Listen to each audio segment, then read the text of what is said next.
পাকা আম পাওয়া যায়, বাজারে বিক্রি হয় না? এক জায়গায় অনেকগুলো আম রেখে বিক্রি করে, ওকে আমের চাটি করে। এক কাটা আম যেখানে থাকে আমের চাটি, যেমন চালিরও চাটি হয়। তো এক ভদ্রলোক আমের বাজারে গেছে, পাকা আম প্রায় 20-25 জন বিক্রি করছে। আর ওই ভদ্রলোক যে সবচেয়ে বড় যেটা ভালো যেটা আম ওইটা নিয়ে দেখি কিরকম, ওইটা খেয়ে হাঁটে, ওই সামনের দিকে আবার খায়। এইভাবে 16টা দোকানের 16টা আম খাইছে। এক ভদ্রলোক কপালক নয়নি দেখছে কিন্তু তাই। আর একজনকে বলছে ওই লোকটাকে ডেকে নিয়ে আইতো। যখন কাছে ডেকে নিয়ে আসছে তখন বলছে, ভাই তুমি কি এই বাড়ির কাজটা বাজারের থেকে সারিয়ে যাওয়ার আশায় বাজারে আছে?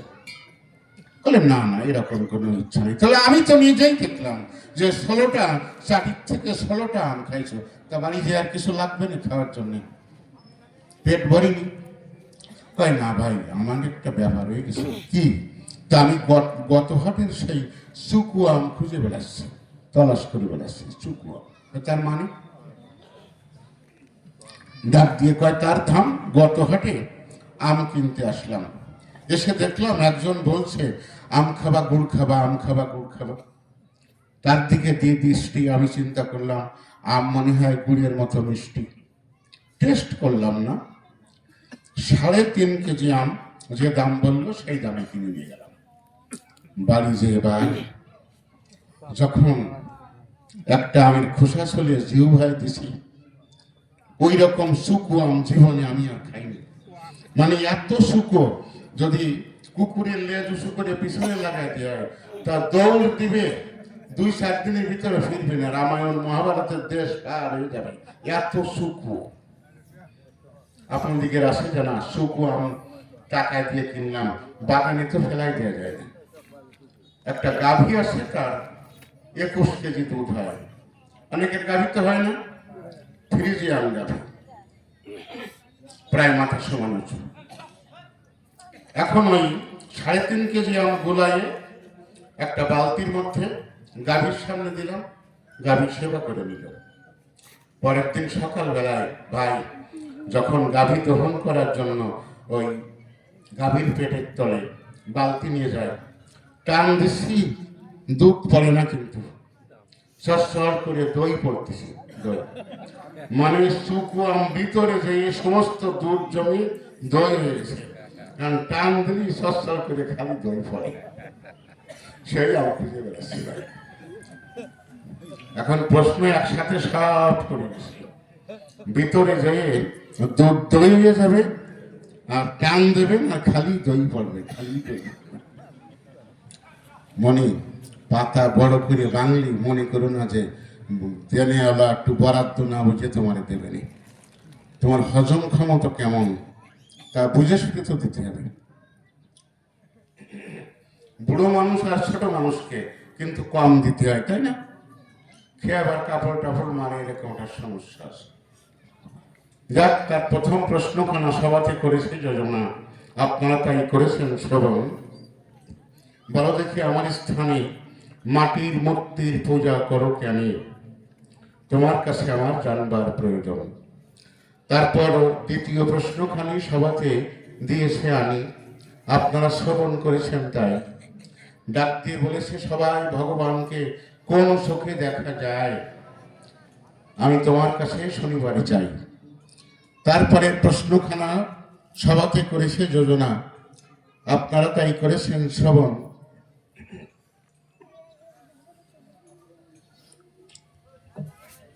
তোমার মায়ের পায়ের তলে কে আছে? শিব ঠাকুর না অন্য কেউ? আমার একটু জানবার প্রয়োজন। তারপরে প্রশ্নখানি সভাতে ধরেছে টানি, আপনারা শ্রবণ করেছেন তাই। এই যে সর্বধর্মের সমন্বয় করো, ধরো আমার কথা ধরো, সব ধর্ম সমন্বয় হয় কি করে আমি তোমার কাছে জানিবার চাই। তারপরে আরো একটা বাণী সভাতে ধরেছে টানি, আপনারা শ্রবণ করলেন সবাই। হরি শব্দ সৃষ্টি করেছে কে, কিভাবে সৃষ্ট হয়েছে হরি শব্দ। ও আমার কাছে প্রশ্ন করেছে সবার ঠায়। তারপর আরো একটা প্রশ্ন এনে সবাতে ধরেছে টেনে, আপনারা তাই করেছেন শ্রবণ। বলো দেখি আমার স্থানে বউকে মা বললে কেন, এইটা আমার সবচেয়ে বেশি জানার প্রয়োজন। তারপরে আরো একটা প্রশ্ন করে গেছে হয়ে সতৃষ্ণ। আমি আপনাদের কাছে জানাই, সংসার ত্যাগ করে বলো দেখি আমার গোচরে কি প্রয়োজনে দক্ষিণেশ্বর নিয়েছো তুমি ঠাই। এই 7টা প্রশ্ন করে গেছে হয়ে সতৃষ্ণ। এখন আমি একটু একটু করে জবাবের কাছে যাই। অন্তরে আছে ভাবো, প্রথম প্রশ্নের জবাব দেব, একটু মন দিয়ে শ্রবণ করবে, তোমাকে আমি মিনতি জানাই। তো প্রথম প্রশ্ন ওখানে কি, মাটির মূর্তির পূজা করো কেন? সমস্ত বিশ্ব জগতে বহুদিন ধরে এই প্রশ্ন কিন্তু আসছে। দেখো, তুমি আগে প্রশ্ন করছো যে ঈশ্বরকে কোন চোখে দেখা যায়, তার রূপ স্বরূপ কেমন, ওটা ঠিক বলেনি আমার কাছে, কিন্তু তার রূপ না হলে তো দেখা যায় না। তা ওটাও আমার একটু বলার প্রয়োজন। তিনি রূপে হচ্ছে অনন্ত আর স্বরূপে হচ্ছে শান্ত।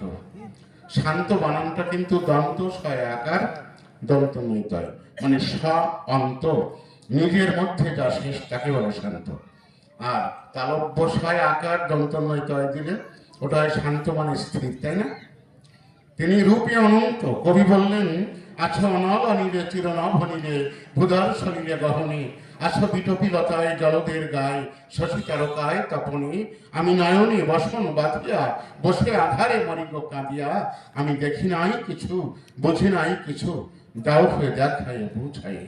তিনি অনন্ত, জগতে সব জায়গায় পরিব্যাপ্ত। যখন ভক্ত প্রহ্লাদকে প্রশ্ন করেছিল হিরণ্যকশিপু যে তোমার হরি কোথায়, প্রহ্লাদ বলেছিলেন, ক্ষুব্ধ হতে পরমাণু স্থূলে ত্রিভুবন সর্বত্রই বর্তমান মম নারায়ণ। ক্ষুদ্র পরমাণু থেকে অনন্ত মহাবিশ্বে সব জায়গায় আমার হরি বিরাজে। হিরণ্যকশিপু বলেছে ডাকি, এই ফটিক স্তম্ভের মধ্যে তোর হরি আছে নাকি? প্রহ্লাদ ডাক দিয়ে বলেছে, বাবা, সর্বত্র যখন হরি আছে অবশ্যই এর মধ্যেও সেই হরি রয়েছে। অন্তরে নিয়ে অনন্ত দম্ভ একটি লাঠি মেরে ভেঙে ফেলেছে ফটিক স্তম্ভ। বলতে প্রাণে জাগে না আর আরতি, আমি বলি কাব্য সভাতে লাঠি মারার সাথে সাথে অমনি তার মধ্য থেকে বেরিয়ে এসেছে নরসিংহ বা নৃসিংহ রূপ মূর্তি। উরুর পরে রেখে মাথা খাতে উদর বিদীর্ণ করে নারী দাঁতে ধরে করেছে চর্পণ। প্রহ্লাদ বলেছে ডাকি, ঠাকুর আমার বাবার জীবনে তুমি রাক্ষস হয়ে নাকি? ডাক দিয়ে বলেছে, অরিন্দ সুন্দর কানাই, নারী ভক্ত, আমি তোর বাবার জীবনী রাক্ষস হয়ে আসি নাই। প্রহ্লাদ বলেছে তখনই, তবে আমার বাবার নারী দাঁতে ধরে রাক্ষসের মতো অমন করে কেন করেছে চর্পণ? ভগবান ডাক দিয়ে বলেছি, প্রহ্লাদ, তোর মতো ভক্ত যে নারীর রসে জন্মগ্রহণ করেছে, আমি বলি তোর কাছাকাছি, আমি বলি তোর সাধন, তাই নারী করতেছি চর্পণ। তোর ওই নারীর মধ্যে কত না জানি কৃষ্ণ ঘনীভূত রসানন্দ আছে, তাই আমি একটু অনুভব করছি, উপলব্ধি করছি, আস্বাদন করছি। এই ভগবান সর্বত্র সূক্ষ্মভাবে আছে। এবার আসুন মাটির মধ্যে কিভাবে আছে। ভক্তের ভগবান কিন্তু একটি মূর্তির মধ্যে থাকে। এটা তার কনসেন্ট্রেশন, তার একাগ্রতা। সত্যানুসরণে ঠাকুর অনুকূলচন্দ্র বলছেন, বহু নৈষ্ঠিকের হৃদয়ে ভক্তি আসতেই পারে না। মূর্তি একটি মূর্তি তার ধ্যানের, তার ধ্যেয় একটি মাত্র মূর্তি, অন্য মূর্তি কিন্তু নয়। তাই হনুমান বলেছিলেন, শ্রীনাথে জানকীনাথে অভেদ পরমাত্মনি তথাপি মম সর্বস্ব রাম কমল লোচন। আমি জানি কৃষ্ণ এবং রামের মধ্যে কোনো পার্থক্য নাই, কিন্তু আমার আরাধ্য, আমার ধ্যানের যে মূর্তি সেটি হচ্ছে রামের মূর্তি, অন্য মূর্তি নয়। ভক্ত একটি মূর্তিতে আরাধনা করে, কেন করে? তার অভীষ্ট সিদ্ধির আশায়। এখন মাটির প্রতিমার পূজা আমরা হিন্দুরা করি কেন? এটা একটু মনে দিয়ে শোনো। সাকার ছাড়া কোন নিরাকার